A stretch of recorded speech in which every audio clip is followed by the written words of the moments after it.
ভারতের রাজনীতিতে এখন একটা জনপ্রিয় নাম বিজয় থালাপতি, বিজয় জোসেফ চন্দ্রশেখর থালাপতি, যিনি এই বছর 2026 বিধানসভা নির্বাচনে তামিলনাড়ু থেকে লড়েছিলেন। শুধু তাই নয়, প্রথম বছর লড়াই করে 108টা আসন, একক সংখ্যাগরিষ্ঠ আসন তিনি জয়লাভ করেন।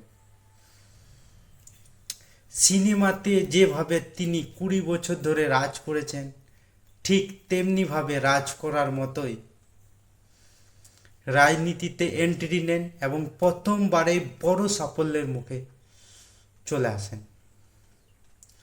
বিজয় থালাপতি শুধু তার নামে সিনেমা জগতে যেমন ব্যান্ড তৈরি করেছেন, আজ ভারতবর্ষেও রাজনীতিতে তার নামে স্ট্যাম্প বা সিলমোহর তিনি নিজেই তৈরি করে ফেললেন।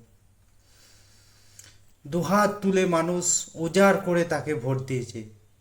টোটাল 35% ভোট তিনি একাই পেয়েছেন। এমনকি তিনি জেনজিদের বিশাল সমর্থন পেয়েছেন। ভবিষ্যতে তিনি কোন দিকে যান বা আরও বড় কিছু উপহার দিতে পারেন তামিলনাড়ুকে, তামিলনাড়ুর মোড় পুরো ঘুরিয়ে দিয়েছে।